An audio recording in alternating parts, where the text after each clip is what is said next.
Chris Godinez, licensed professional counselor, also the host of We Need to Talk on every Sunday at noon. This video is for educational and informational purposes only. The views and opinions stated herein are mine and mine alone. They do not represent the ACA, the APA, or any other therapist for that matter. And I would love to thank my sponsor, BetterHelp, BetterHelp, betterhelp.com/Chris Godinez. Hi, guys.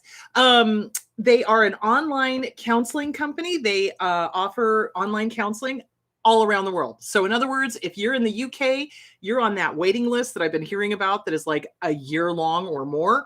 You can just go on to betterhelp.com/Chris Godinez. Get on to BetterHelp, answer a few questions, and they will put you with a licensed professional counselor here in the USA.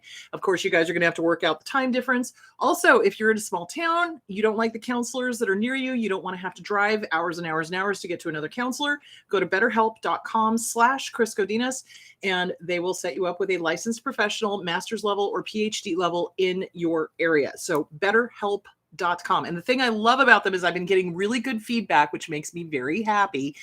And they're affordable. So it works out to like $65 a session for a package of 4. So that is really, really affordable. So there is that. Hello, Spain. My goodness. Hi. So there is that. Okay.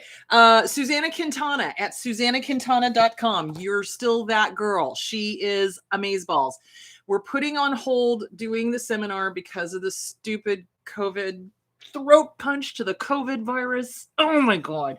So, so we're putting that on hold, but that is in the works at some point when we can actually get back together and not die. So that would be good. Okay. Also my book, What's Wrong with Your Dad, which is about my journey growing up with an alcoholic, opiate addicted dad. Woo, that was fun. And then this book, my other book, You Can Lead a Horse to Water, but You Can't Make Him Cha-Cha, is all about why some people get into abusive relationships and are able to get out of it, and other people get into abusive relationships and they just stay there. So that's that. Also, Shahida's book, Love, Love, Love. Recommend this to everyone and their dog. So that's some highly sensitive person's guide to dealing with toxic people. Love it. She's amazing. I love her posts. You'll see me post a lot of her posts because she's amazing. Kim Saeed is amazing. There's so many helpful, amazing people out there. So, if I'm not the one for you, there's other people out there that you might relate to more. So, so there's a lot of really good people out on the internet. So, and if you are going through a divorce, because we're going to be talking about this today, Splitting by Bill Eddy and Randy Krieger. Love this book. This basically tells you everything that a disordered person is going to do in the middle of a divorce, which is so funny because recently I had a client tell me, how in the world did you know they were going to do this? And I'm like, I've been doing this for 14 years. I study behavior. I understand how these people, and I use the term loosely, think. They're crazy and they're vindictive. So anyway, I think that was it. Okay. So any other announcements? I think I'm going to put on hold the San Diego one. I was talking to a friend of mine that was willing to host it. And then she contacted me and was like, COVID. And I'm like, yeah, I'm right there with you, girl. Right there with you. So I think we're going to put on hold San Diego, but when we can do San Diego, we will. And Fairbanks, I'm just going to be at anyway. So I'll just let you know where I am. And if you guys want to come up and see me when I'm up there, you're more than welcome. So, cause I'm taking a family vacation. I want to see the Northern Lights. I've never seen the Northern Lights. I think it's important to do bucket lists. So that's on my bucket list. So anyway, there's that. Okay. Let's dive into playing keep away in the middle of a divorce. So narcissists and malignant borderlines. Okay, I'm talking malignant. I'm not talking traits of. I'm talking full-blown, into the spectrum, cuckoo for Cocoa Puffs, vindictive, witch, queen, sadistic, in dark triad for the narcissist. They are all about the win. They do not care about the kids. And I cannot stress this enough. So when I'm working with somebody that is going through a high conflict divorce, that's what these things are called, high conflict divorce, is that I tell them, you've got to read Splitting. Where did it go? Where did it go? Where did it go? Here it is. Splitting, Bill Eddy, Randy Krieger, got to read it because it goes through everything that these creatures will use to harm, hurt, or bankrupt you or do whatever. So one of the things that narcissists do, especially narcissists. Borderlines can do it too, but especially narcissists. And it doesn't matter what gender they are, doesn't matter, male, female, doesn't matter. If they're narcissistic, they do the parental alienation. And it can look like several different things. So when a couple splits and there are children involved, it's so weird. It goes like one extreme or the other. So one extreme is that they just don't care and they're happy to be rid of the kids because they view them as a burden and they have started a second family and they're all enthralled with that new source and they've, either gotten them pregnant or they are pregnant and they are happy to leave behind the other family. That's kind of what happened to my sister who lives in Santa Barbara because she was my dad's first wife's daughter. And so when he got together with my mom, it was like they didn't exist. Like I said, I hadn't had a relationship with her until recently. And man, I freaking love her. So it's so funny. She and I are so much alike. I'm just like, oh, I must have driven dad crazy because I know he didn't like me. So, it's like they do. They like start a second family and it's like the first family never existed. Seriously, they just erase them. They're gone. Poof, gone. Nothing to do with them. Don't want anything to do with them. Blah, blah, blah. That's what you hope happens. So unfortunately, in situations like that, what I see happening is disordered, dysfunctional family and friends going, oh, but they need to have their mother or their father who has abandoned them. And you need to make them take 50-50, or you need to have them in your life. Okay, dear Lord, people, take a deep breath. Come on, take a deep breath. Do it with me. Let it out. Listen to me now. Believe me later. If this so-called parent, bunny ears, has abandoned their children, they don't need to be in their life. They have literally shown you what they are. And I say what, not who. What are they? They've abandoned their kids. They've neglected their kids. They have shown you what those kids mean to them. A healthy, normal parent would want to be with their children, would never abandon their children, not unless they absolutely had to because of some sort of weird financial or weird situation or jail or, whatever. But even at that, they stay in touch with their kids. Okay. So when somebody abandons them completely, that's showing you who they are. Do not tell the other, oh, good Lord, I need to turn the sound off. It just got blasted in my ear. Hello. Wait, where'd it go? Okay. Do not tell that parent, the sane one, that they have to have contact with. No, take advantage. I'm not kidding you. And I write about this in my fourth book. So in my fourth book, I talk about a case where the parent just not interested, don't want anything to do with them, walked away. And I told the other client, I said, get that divorce settled now. Get the custody agreement settled now, because I can guarantee you as soon as the shiny comes off of the new relationship, as soon as that relationship starts going south, she or he is going to want to have that kid to be a deflection or a scapegoat or a shield. I see them do that as well. So like things are not going well with the new family. So they use their kid from a former marriage as a shield between them and the new source of supply. And a lot of times they marry minor narcissists or they marry borderlines, and it's hell for those kids. Hell on wheels. So, if the mother or father has abandoned the child, do not encourage them to create a relationship. Kids do not, listen to me now, believe me later. Kids do not need to have a relationship with the parent if the parent is abusive or neglectful. Let me say that again. Kids do not need to have a relationship with the parent if the parent is neglectful or abusive. Now, here's the big thing. You've got to have proof of that. Okay, you can't just march into a court and be like, well, they're this, and this, and I don't want them to see the kid. You've got to, let's say that they are wanting some custody or whatever, but there's abuse going on. That's when you want a psych eval done. That's when you want eyes on this. This is why you need to have the kids in therapy. So let's talk about all of this. Dear Lord, there's so much. You know what I need to do? I need to get a lawyer on here. I really do, because it would be so nice to have a lawyer sitting here going, yes, do this. Yes, do that. That would be very helpful. So I'm trying, because I read a book last week. I think I told you about it. She talks all about high conflict divorces, or divorces in general. Totally demystified it. I love her. She's apparently a local. And I'm like, girl, we're neighbors. Come on over. Let's do a show. Come on. So I'm hoping her publicist will get back to me and we'll be able to do a show on that. And when I can ask her all these questions and you can ask her all these questions, and that would be just freaking awesome. Anyway, sorry, too much caffeine. Where was I? Okay. So best case scenario, they abdicate and they're like, nope, done.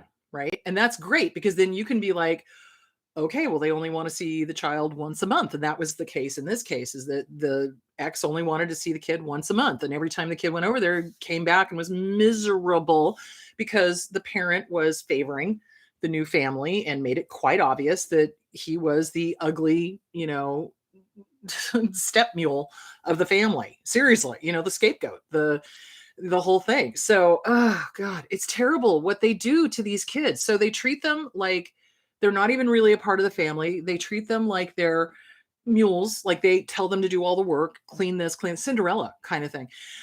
Yeah, they treat the kids horribly. They don't, and especially if they have an issue, like a daddy issue or a mommy issue, and that kid is that particular gender. Oh my God, they will take it out on the kid. Well, you're just like your father. You're just like your mother. You're just, oh, horrible. And here's this poor little 6-year-old going, what the heck just happened? It's not fair. It's not fair. So if you know that they have abandoned, they're not interested, good, run with it. Get that custody agreement done so that you can protect your child, because I can guarantee you, as soon as the shine comes off of the new relationship, they're going to start wanting more time with the kid, because they need a scapegoat. They need a shield. They need somebody to intercept. So there is that. Okay. Now, parental alienation, the ways it looks. Okay. They will start with the smear campaign. And it starts during the divorce. So usually in high conflict divorces, they will start with the smear campaign. They'll try to say that you're the crazy one. They're going to, want more than 50-50. The reason they want more than 50-50, let me just explain this to you. They don't want more than 50-50 because they love that kid so much. Let me just disabuse you of that fantasy right there. They want more than 50-50 so they don't have to pay child support. They do. Now, in Arizona, my understanding of it is if it's 50-50, you don't have to pay child support. But in some cases, it has to be more than 50-50 because every state is different. It has to be more than 50-50 in order to not pay child support. So a lot of times they'll demand more time with the kid, even though they don't care about the kid, just so that they don't have to pay child support, which to me is like the worst reason in the world. So, so you need a good attorney. So they will start the smear campaign early. They will start working on the kids. Okay. The kids are used as pawns. The kids are used as an emotional manipulation. They are used as messengers. They're used as, how can I explain this? It's like, if they can turn the kid against you, it's a win for them in their crazy, completely rabid mind. Seriously. So it's a win for them if they can get the kid to turn against you. Okay. So what they do is they start a smear campaign. They'll start talking badly about you in front of the kids. Okay. Now, kids are not stupid. They're not. They're little sponges. They're watching what's happening the whole time. And they've been watching what was happening prior to the divorce as well. So if they saw the abuser come after you and you stood up to them and then they came after you harder, they've learned, oh, I can't stand up to mom or dad. It's not safe. Okay. So this is why a lot of times you will find children, if they do not have a good therapist helping them navigate through this insanity of the adult world, that the kids will start siding with the abuser in a maladaptive attempt to stay safe. Let me say that again. Kids have been watching what's been going on. If they see that the abuser gets more abusive if you stand up to them, or if you say something nice about mom or dad, kids learn quickly, oh, I can't stand up to them. I can't, defend mom or dad. I need to side with them. I need to be on their side so that they don't come after me. That happens all the time. And it's heartbreaking. Heartbreaking. The other thing that abusers will do is they will start working on the kids early, like, okay, the divorce has happened, everything's settled. Everything is a competition with the abuser. Everything literally is a competition with the abuser. So let's say you've done the work, you've done your workbooks, you've been doing the mirror work, you've got a good solid ground, you've been helping the kids with their self-esteem and their boundaries, and they're doing okay. You start dating, you get to be with somebody and it looks like it's serious. Well, that's going to drive the abuser absolutely insane if they have not found a supply. So what I've also seen is that they will go get a mail order bride. If they're a male abuser, they'll go get a mail order bride, or they will just go out and grab the first guy that they can get their hands on, because it's a competition. They have to be first. They have to get married first. They have to do everything first. Usually, when that happens, if they are involved with another abuser, like a minor narcissist or a borderline, again, the drama triangle. So the drama triangle is the villain, the victim, and the hero. Okay. So they will set up a drama triangle with you. You are always going to be the villain. The kids are going to be the victim, or the new spouse is going to be the victim, and they are the hero. So, and a lot of times I see these new spouses who are also disordered. Poke. Well, you need to do this and you need to do that. And, poking the abuser to continue to abuse. It's insane. It really is insane. So I have seen that happen. So then they start with the bribing. So they will start bribing the kids. They will, oh, I'm the Disneyland mom or dad, or, oh, you don't have any rules over here. I won't make you do homework. I won't make you, do chores. I won't make you blah, blah, blah. So the kids being kids, obviously are going to be like, oh, well, I don't have to do homework. I don't have to go to school. I don't have to do this. I don't have to do that. So they'll want to be over there because the abuser and the new source, if they're an abuser as well, is lying to them and setting them up. It's a honey trap. It's a honey trap. So as soon as they get the kids to believe this, oh, they won't have to do anything, and the kids move over there, everything changes. Suddenly the kids are now responsible for all of the housework. They're getting screamed at if their grades are not good. It's crazy. It's crazy. So in one case, that's exactly what happened. The abusive parent started telling the very young kid, they started at like age 10, I think. So the divorce happened a couple of years prior to that. The kid was about 10. The parents started doing the whole, oh, well, if you come live over here, there won't be any rules. Oh, if you come live over here, you won't have to do any chores. Oh, if you come live over here, it'll be just sunshine, roses, and unicorn farts, and when the kid turned, I think it was 12, they started telling them, well, you can tell the judge that you want to come live with us. Really? So yeah, remember, abusers, unfortunately, are not stupid. Well, they are, but they're not, but they are. And they will research the laws, research psychology, try to use both against the target of abuse, which is why you got to stay one step ahead of them. So yeah, they'll start telling the kid, oh, well, you can tell the judge that you want to come. So in Arizona, when you're 14, probably younger, but when you're 14, for sure, the judge is probably going to listen to the kid. And so the abuser starts working on that. So, and then they smear, and they get their family to smear. They do the smear campaign. They, oh, mommy or daddy is this horrible person and we don't want you around. And so they start smearing. What does that do to a kid? Well, the kid is 50% both people. So you start telling a child that they are horrible, awful, terrible, bad. Maybe not them, but they're saying that about your parent, who you are 50% of. And then the kid, because they are egocentric. So let's talk about this. Kids are egocentric, not like a narcissist, okay?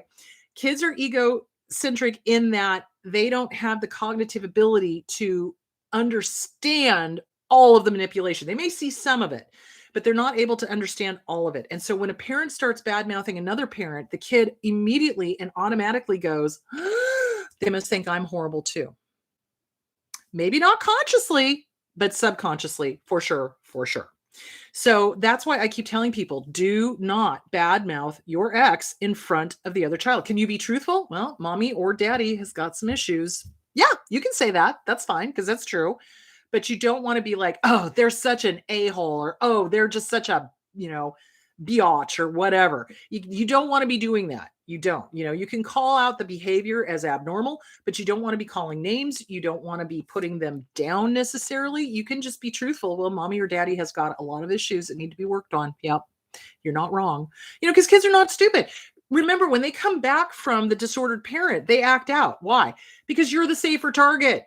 It's not safe for them to act out with the abuser because the abuser will punish them. So they know that they're not going to get beaten, yelled at, called names, etc. if they come home and act out. You do need to nip that behavior in the bud to be sure, but you want to stop the behavior and let them know, nope, this is not okay. So with parental alienation, the other parent's goal is to drive a wedge in between you and your kids. And they will lie, they will cheat, they will steal, they'll lie to the court, they'll lie to the psych eval person, they'll lie if their lips are moving, they're lying, and those kids are going to suffer. So then what happens is if they convince the kid, oh, come over here and it's great, and then the kid tells the judge, I want to go live with dad, the kid is pretty much stuck over there, especially if you have a judge that is not well-versed in high conflict divorces or is a narcissist themselves. Some judges allow people to come back once a year to change parental stuff. Other judges are like, nope, every 2 years. By the time they're 14, it's like, okay, gosh, you're going to make them wait until they're 16. Holy cow. Do you know how much damage this is going to happen? So, yeah. So parental alienation, playing keep away with a kid is horrific. Now, divorce on kids is hard. Divorce, 90% of divorces, statistically speaking, do not end up in the court. Most of them are able to be settled outside of court because they're able to just split things down the middle, figure out the 50-50 custody. There's no agenda and it's done. Okay. It's the 10% that end up in court that are the really nasty ones, which is why I am flummoxed as to why the family court system doesn't train their judges in high conflict divorces, in mental health stuff. They have to. You can't just, la, la, la, la. I don't see the pink elephant taking a crap in the corner of the courtroom. You can't do that, guys. No more. You can't. In the past, that's how things were run. Look where it's gotten us, in a mess, if you want my personal opinion. So these court cases that go in and are high conflict, some of the judges are narcissistic themselves. Some of them are just old and tired and they just want you off their docket, which really sucks. So you have to be the best advocate for your children. You cannot be afraid of reporting things if things are happening. So for example, in one case, there was this person, this abuser, that was doing the whole parental alienation. And I told the client that. I said, look, this person is setting you up. They are setting the kids up for a honey trap. They're going to, they're telling them now at age 10 that, okay, yeah, come over here. You won't have any charge. Are the kids in therapy? Well, we stopped therapy. Oh God. Why? Well, everything was fine. Okay. That's great. That's great that everything was fine. Everything is not fine. This person is setting them up. They need a safe outlet. Get them back into therapy. Get them back into therapy. And thankfully, they'd had a clause in their divorce case that they could send the kids to therapy and that the other one could not interfere. The thing that I see happening is a lot of abusers will stop the children from therapy. They'll stop it. They'll just point blank, I'm not paying for this. This isn't in the court ruling. I'm not doing it. You can't make me. And the reason why is because they don't want a set of eyes on it that can document what's going on. Now, a lot of counselors are really pissing me right the bleep off because I've heard some of them say, I won't go to court. Okay, don't go to court, but release your records so that the attorneys and the judge have a snapshot of what is going on in this family. You are failing your clients. if you don't do everything you can to protect those children, because those children have no rights, really, when you think about it. They don't have enough money to hire an attorney of their own. They don't have a right to say anything until they're mid-teenagers, which to me is just mind-boggling. So it just, I'm a little passionate about this. So when you talk to a therapist that you are going to have work with your children, if they don't want to testify in court, because a lot of them had it drilled into their heads, oh no, ooh, you can't do that, you're not an expert witness. Well, no, you're not an expert witness, because you have to be a PhD level in the state of Arizona to be an expert witness. But you can testify to what's in your notes. It's not that hard. Don't get me started. And I talk about that in the next book that's coming out hopefully soon about becoming a therapist. So, okay, how are we doing on time? Sorry, went on a rant. Okay, so parental alienation harms those kids to the core, because it takes away the good parent and it leaves them with the crazy parent. And sometimes they side with the crazy parent in a maladaptive attempt to not get punished. Okay. And then as adults, let's talk about adult children. So what happens to kids as adults? They feel conflicted. They do. Because what do abusers use to control? Fear, obligation, and guilt. So what they'll do with the older children is, oh, well, if, you see your mom, you're betraying me. Really? They do that. Yeah. And, or, oh, well, I'll be all alone and it's all your fault. Or I can't retire because of you, or some other total just, damn, these people piss me off. So they will use fear, obligation, and guilt on the older children to try to continue to manipulate and control, keep them away from the other parent, et cetera, et cetera, et cetera. It is a lifelong thing. They don't stop. They're like the damn Terminator. So really quickly, before we dive into questions, what do kids need when somebody is playing a game of keep away? Okay. First of all, get them into therapy. I swear to God and all that's holy. Get them into therapy. Get them into play therapy. Get them into sand tray therapy. Get them into something that's going to help them process this turmoil and upheaval that's going on around them.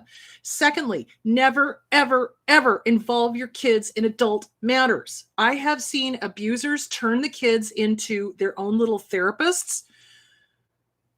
Oh, that is so damaging. Oh, that is so damaging. So they will sit there and they will tell the kids TMI, okay, about mom and dad's relationship, or about their new love interest and how great the sex is. Yeah,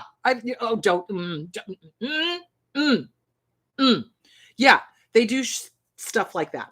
So, they turn the kids into their own therapist or their own sounding board or whatever, a typical narcissist, and they don't give a thought to what that's doing to the kid. That's too much information for a child. The child, cognitively, guys, kids can't cope with adult stuff. They're not miniature adults. But I'll tell you something, every single narcissist to a T treats their child as if they are miniature adults. Well, you should know better. You should do it. You should, which is shoulding all over your kid. Hello, it's Carl Rogers. So, they do this thing about, well, you should know better. You should know better. Well, cognitively, they can't. They don't have the cognitive ability to process all of this emotional manure that you are shoveling all over them. They don't. So this is why the kids really, truly, honest to God, hand to heart, listen to me now. Get a therapist for the kids. Get a sand tray therapist for the kids. Play therapy for the kids if they are below the age of, 12. To help them process, to help them work things out. One kid, the one that was abandoned by the parent, constantly did a sand tray thing where the parent was lost in the desert. Well, okay, isn't that interesting? Lost in the desert. Here we are in the desert. The kid's lost in the desert. So yeah, or the mom, dad was lost in the desert, the one who abandoned. So yeah, the kid needs to process this stuff out. Okay. They don't want to get emotionally constipated and shove all this stuff down and then end up on my couch years later. I'm trying to stop that from happening because I'd like to retire at some point. So yeah, so this is what happens, is that the kids will still get stuck with all of this stuff. They won't understand it. They won't really thoroughly be able to process it. It will affect their self-esteem. It will affect their ability to draw boundaries, especially if they've got a narcissistic parent that is telling them, no, you can't have boundaries. How dare you not jump or ask how high when I say jump? How dare you, this, that, or the other thing? How dare you love your mother? How dare you love your father? Et cetera, et cetera, et cetera. Crazy. It's going to mess with them, guys. It's going to mess with them. That's why you need a therapist to help them deal with it. Do not bring adult issues to your kids. Okay. Now, when they're older teenagers, like 14, 15, 16, if they ask questions, give them honest answers, but age appropriate, age appropriate, age appropriate. Okay. So and even with the older children, even with the adult children, you do not want to TMI them. You do not want to give them overshare. So really, and I see we're running out of time, really what kids need, really honest to God, they need a healthy parent. If that other person is an abuser, has abused you, is toxic, is playing games, is doing fear, obligation, guilt, you don't need to force them to be around your kid. If they're happy to give up time, let them document how much time they're giving up with their kid. And then you can go back and say, hey, they've given up all this time. I would like more custody, So, and this is, don't allow yourself to be influenced by other people who are telling you, oh, they need to be with the parent. No, they don't. If they are abusive, if they are toxic, if they are harmful, if they are hurtful, that kid does not need to be with that parent. They don't, period. So yeah, so there is that. They need consistency more than anything. Children need consistency. So the other big mistake I see divorcing parents, the healthy ones, do is they feel guilty. Why? Well, because we've had an abuser telling us for days, weeks, months, years, possibly decades, that we're bad, we're wrong, we're this, we're that, blah, blah, blah. And then when we get out of it, we go, oh, damn, why didn't I leave sooner? Well, because you couldn't, because you didn't have the tools or the skills to leave sooner. You left when you could. So stop beating yourself up. So then out of guilt, they start being permissive. What's the word I'm looking for? So there's 3 types of parenting. There is authoritarian, which is what abusers do. If I say jump, you better ask how high. That's authoritarian. There's authoritative, which healthy parents do, which is I'm the parent. You're going to do this because this is good for you. And let's just clean the room, and then there's permissive. Oh no, you don't have to clean the room. You don't have to, it's okay. I feel guilty. Let me give you all this stuff because I feel guilty. That's not good either. So, either end of the spectrum is no bueno. You want to aim for the middle of the road. And remember, abusers never are in the middle of the road. They're always at the end of a spectrum, always, because there is no middle of the road for them. So, okay, where was I?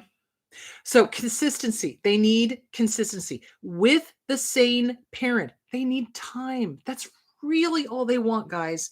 They just want to spend time with you. Remember the 5 love languages? So there's gift giving, there's quality time, there's physical touch, there's words of affirmation. Yeah, crap. I always forget the last one. Damn it. And a 5th one. I can't remember which one it is. What is your child's love language? How does your child know that they are loved? What lets them know they are loved? That is a conversation to have with them. What helps you feel loved? And for me, my love languages are words of affirmation, probably gift giving, and physical touch. Those are the top 3.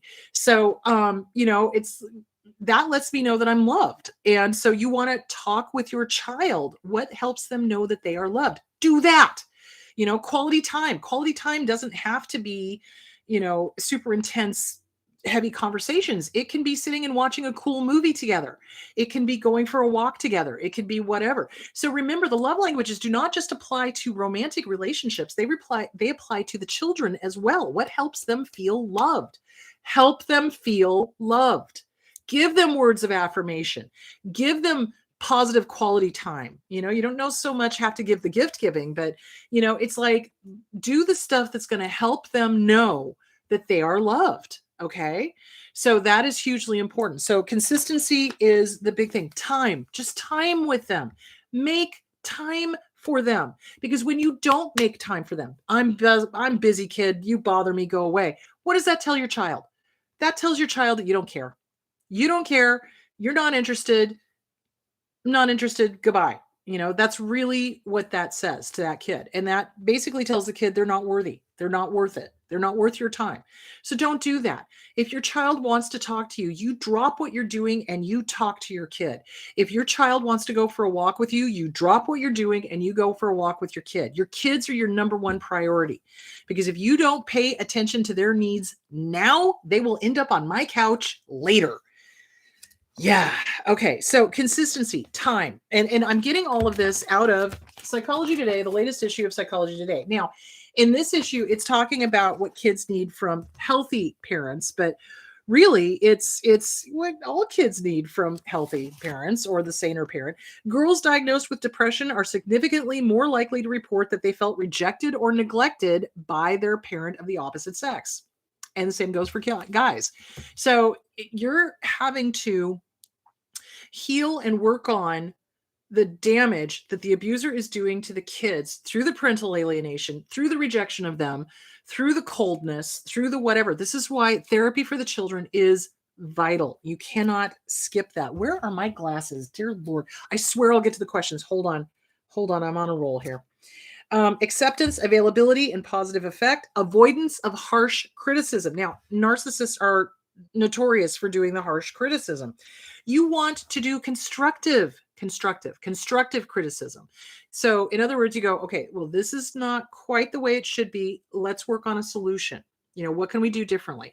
Whereas a narcissist comes in and just decimates again. You're wrong. You can't do anything right.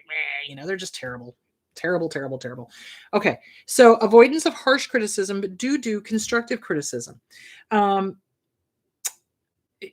Okay, shared activity, doing sports together. That is something that is also fun for especially little kids. And the reason why is because little kids work things out physically. They do. So shared physical activities, sports, that kind of things, it helps them process. It does. So yeah, and that's hugely important. And my hair just went everywhere. Oh, okay. So yeah, it's hugely important, and it helps the kid understand that physical exercise is good too. But I'll tell you what, a lot of abusers don't like physical exercise because they can't win at it. Or if they do physical exercise with a child, they try to beat the child, sometimes literally, but it's always a competition. There's no fun. So it's really important to have fun with your children. It's also important to just share time with them, listen to them, ask questions. What do they need? Just important is it for you to ask yourself, what do you need? It's just as important to ask your kids, what do they need? What will help them? So anyway, there is that. Okay, now let me get to the questions. Hang on just a second. Have you heard of Daniel Morgan's book, You're Not Crazy, It's Your Mother? I love the title.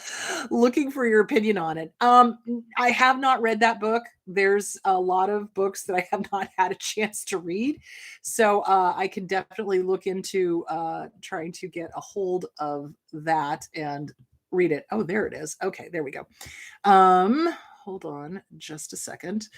Why do narcissists, wait a minute, where did I go? Hang on. Why do narcissists rush us so much? My parents rushed me as a kid. Now I cannot chill. It's like my body resists it and has become an enemy. Okay, so narcissists do that because they are constantly. Did I lose the feed here? Where did it go? Oh dear. Hang on. Okay. So they constantly rush us because they can't stand being quiet at all. And I went through the same thing. So when I was doing when I was growing up, my dad constantly rushed me in the morning. Always. There was never enough time. It was always like, get up, get breakfast, get dressed, go, go, go, go. And I had the hardest time for the longest time eating breakfast. I really did. Because breakfast to me always ended up with me throwing up because I was such a nervous wreck. So they rush us because it's a power thing, you know, get going. You're so slow. It's a way to put us down. It's a way to make us feel bad. It's a way to, do all of that.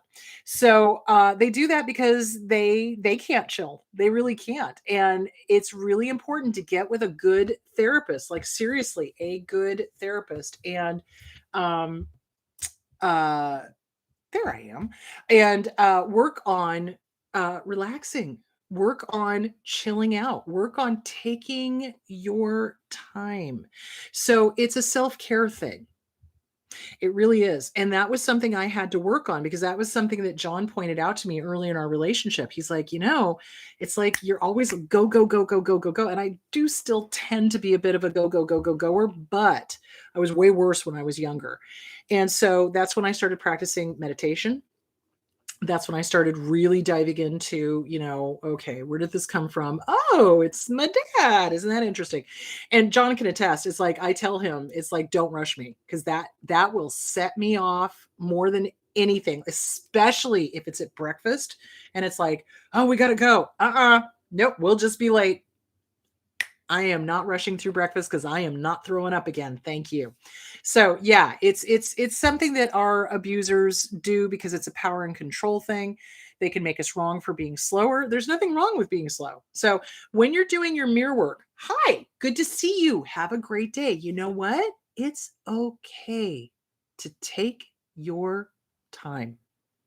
You, above all other people, are worthy of your own time, your own love, and your own attention. And then notice what the internal dialogue does. If it's mean, if it's nasty, if it starts going, no, no, no, no, no, thank you for your input. Shut the bleep up. Why? Because I say so. I am the boss of this. This is not the boss of me. I get to take my own time because I say so. So yeah, so the abuser's whole goal is to make us uncomfortable. It's to make us wrong all the time. And they can't relax. My dad could never relax. He was always on a tear to harm, hurt. If he couldn't be in control, if he stopped and thought for any amount of time, oh my God, it would drive him crazy, and he would take it out on us because that internal dialogue in their heads is a rabid raccoon. It is not pretty, and it's just in their head all the time. So that's why they can't chill out. But unfortunately, they also teach us that we can't chill out either. So hold on a second. Let me get to the next question. So get with a good therapist. Get with a good therapist and really work on that because you are worthy of your own time. Okay, why are narcissists good to their kids when they are younger, but as soon as the child grows up, the narc started hating and resenting the child? Okay, let's talk about that, shall we? So this goes for malignant borderlines as well, not just narcissists. They tend to love the child when they're itty bitty. They're babies. Okay. Why? Babies don't have an opinion. Babies don't have their own personality yet. Babies get their personality probably around opinions, probably around 3. Everybody says it's a terrible 2s. I'm like, have you been around a 3-year-old? Hello. So really it's around 3 is about the time when the narcissist or the malignant borderline goes, how dare you have your own opinion? How dare you? How dare you? How dare you? Because the kid's starting to develop their own personality, and the older the kid gets, the more the kid's going to say no. And one thing that abusers don't like is the word no. Why? Because it's a boundary word. It's a stop and I mean it word. It's a boundary, and they don't like boundaries, and they want to be able to turn that child into a mini them. And that's what they do. They love turning kids into mini thems. So, yeah, you just as that's why, which sucks because then the poor kid who up until that time has been somewhat loved. So let's be clear here. Narcissists do not love. They do not love, not the way you and I understand love. You and I understand love, especially for our own children or for any child or any little baby thing, is unconditional. It's like, I love you because you're you. Okay, we're done. It's unconditional. With a narcissist, it's always conditional. It's always, what can you do for me? And so when kids start developing their own personalities and their own opinions, that illusion that the narcissist has of this perfect little mini me is shattered, and it pisses them off, because to them, we have no more meaning to them than this pin. What can we be used for? So if they get attention from the kid, then they will love the kid. But if the kid is doing nothing for them, as in they're not a star athlete, then maybe they're not first in their class, whatever, then they could care less. Then that kid is a loser and this, that, and the other thing, which to me, I'm just like, what the actual hell? Anyway, so they will do that, which just pisses me off immensely. So that's why they treat children differently as they start growing up, because now the kid has got an opinion, they're getting their own personality. They may start acting like the other parent, and the narcissist doesn't like that either, or they might start looking like the other parent. That's another thing that I've seen narcissists do, is they will damn their child. You look just like your father. You look just like your mother. Well, okay, it's called genetics, biatch. Not like I had a lot of choice in that. Thanks. But they will do that because they're cray-cray. Just don't forget that. They are cray-cray. So yeah, that's why they do that to their kids. And it's really, and they'll start resenting the kid. They'll not want to spend time with them. You betcha. Okay, what can you do when one parent signs the kids up for sports or activities on the weekends, but the other narc parent won't take the kids since they have them on the weekends? Okay, this is why you want to make sure that you have a good attorney, and that when you do your custody agreement, these things are all thought about. And of course, we don't think about them because, let's say that you get divorced, the kids are babies, right? You're not even thinking high school sports. You're not, but you should be. And if you had a good attorney, they would remind you of this. So you want to speak to an attorney. Maybe you want to talk to the coach and just say, look, high conflict divorce. The ex is unwilling to bring them to practice or bring them to the games. They're only going to be there intermittently.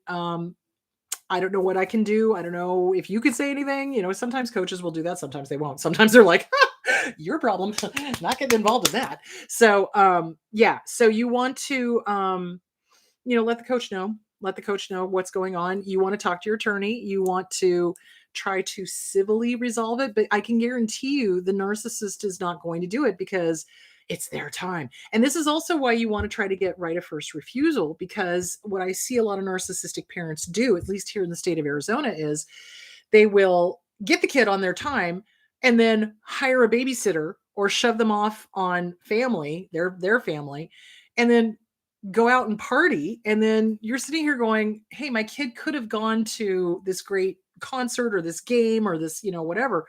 What the heck? So, but this is what abusers do, because it's all about the win. It's all about sticking it to the parent. They can't see and they don't care that they're hurting the kid. They don't. If they could really see that, they wouldn't be narcissists, number one. But, they don't get or understand the damage that they're doing to the kid, because it interferes with the kid's development. It interferes with the kid's socialization. It interferes with the kid's enjoyment of life, et cetera, et cetera, et cetera. So yeah, that's why they do that, is because how dare somebody be doing something that they enjoy? Seriously, they will intentionally ruin, possibilities of doing sports. They'll ruin graduations. They'll ruin birthdays, anniversaries, any special occasion. Kids, yours, anybody's, because they are vindictive, horrible, heinous creatures. I would say human beings, but no, they're not. So yeah, so there is that. Okay, so that's why they do that. So I would talk to an attorney and see if you can go back and maybe modify, maybe talk to the coach, see if you can work through that. Okay, hold on a second. Okay. Okay, my ex is accusing me of parental alienation and abuse, but she is the one bad-mouthing and hitting. Ugh. And sends them back to me in clothes that are too small. New clothes never come back. Shoes never come back. Okay. All right. So, okay, you're going to want to document. If there's hitting going on, call DCS, Department of Children's Services.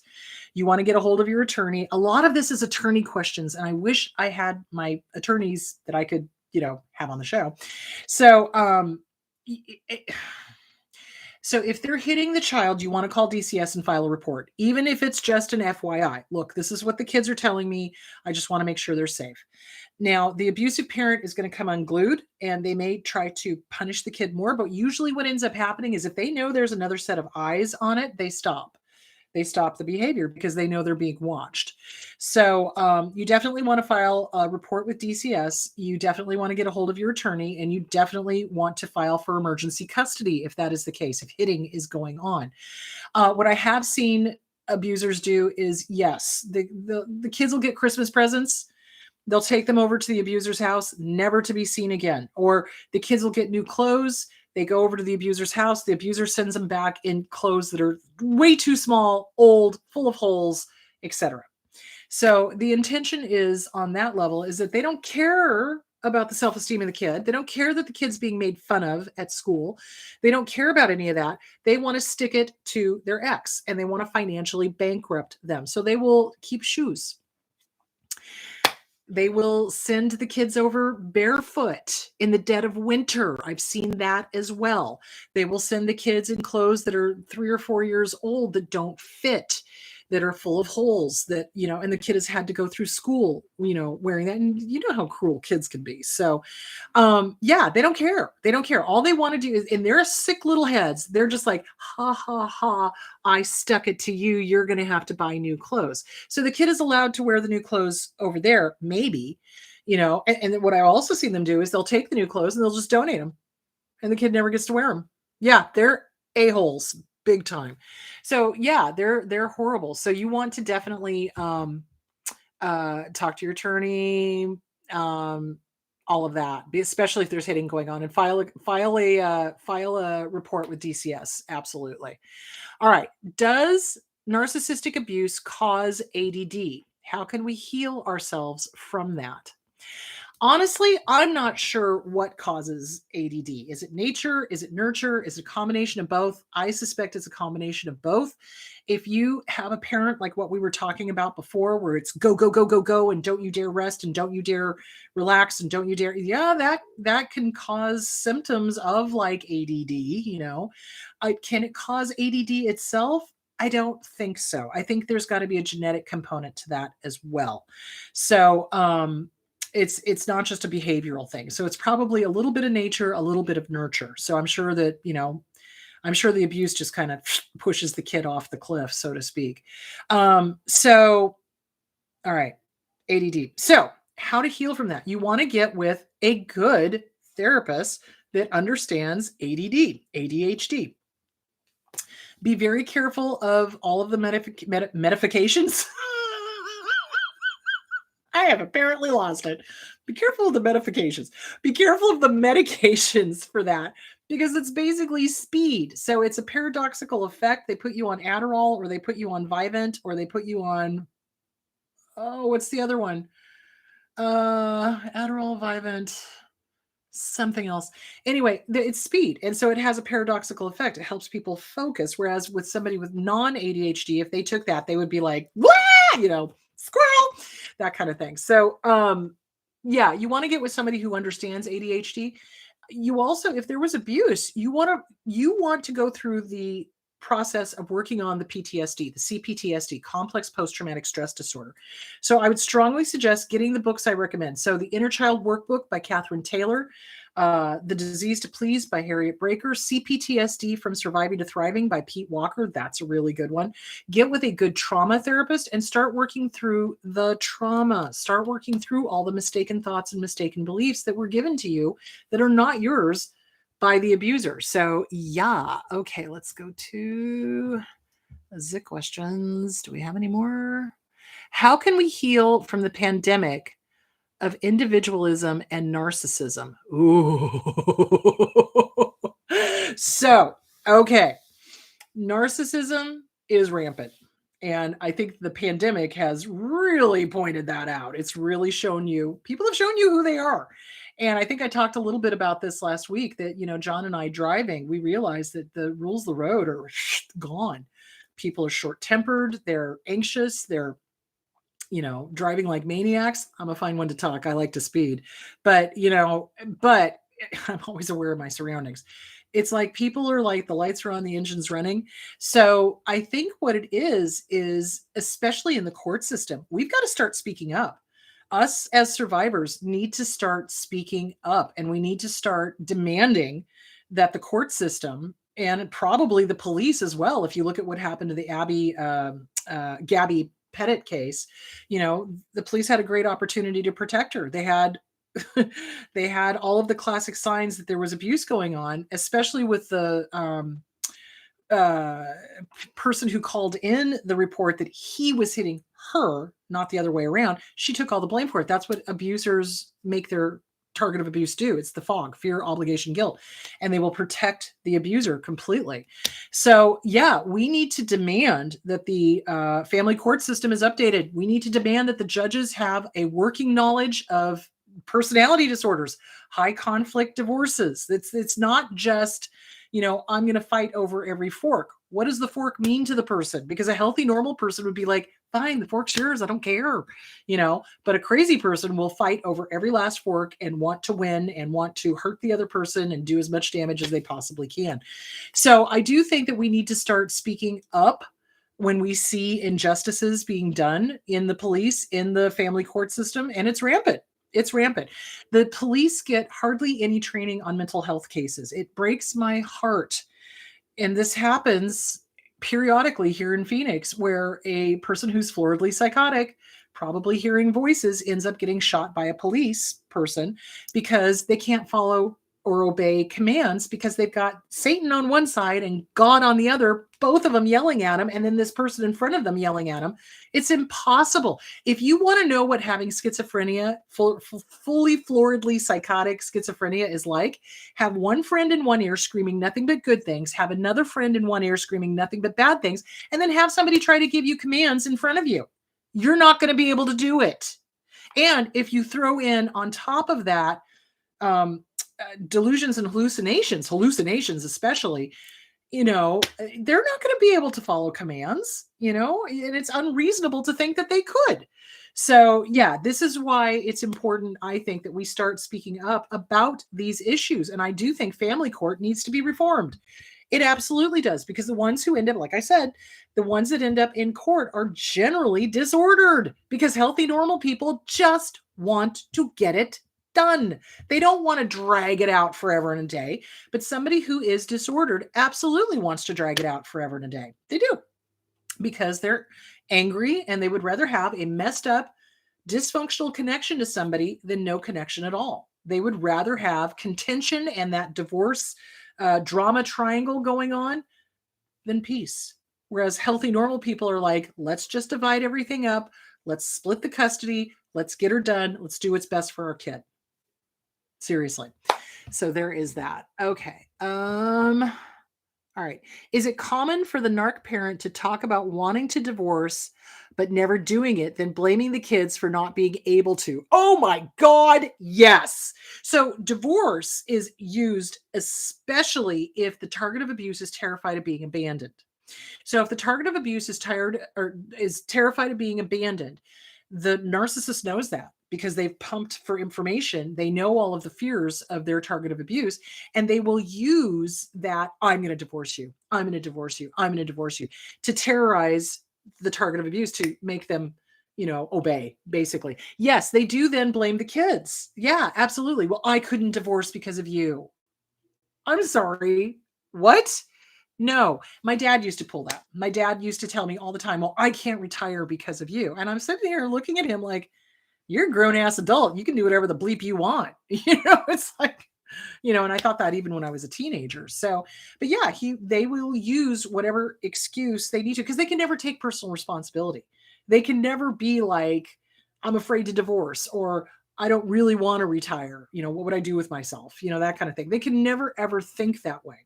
So yeah, that is exactly what they do. Yeah. And then they blame the kids for not being able to. And it's horrible, because kids take things personally.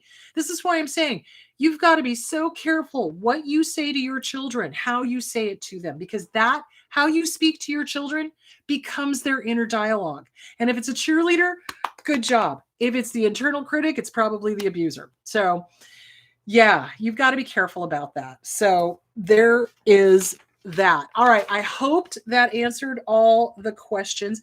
I would like to talk next week about codependency. So one of the questions I got was, what happens if two codependents get together? I think we should discuss that. So let's talk about codependency. Let's talk about what happens when two codependents get together. So in summary, make sure your kids have got a good therapist. Don't badmouth the other parent. They may side with the abuser in a maladaptive attempt to stay safe. That's why a therapist is needed. So yeah. So anyway, I hope that was helpful. All right, kids, be good to yourselves, be good to each other. Please do share these videos. Please, let people know, and take good care of yourselves. And I will talk to you next week, and we will talk about codependency. All right. Talk to you later, guys. Bye.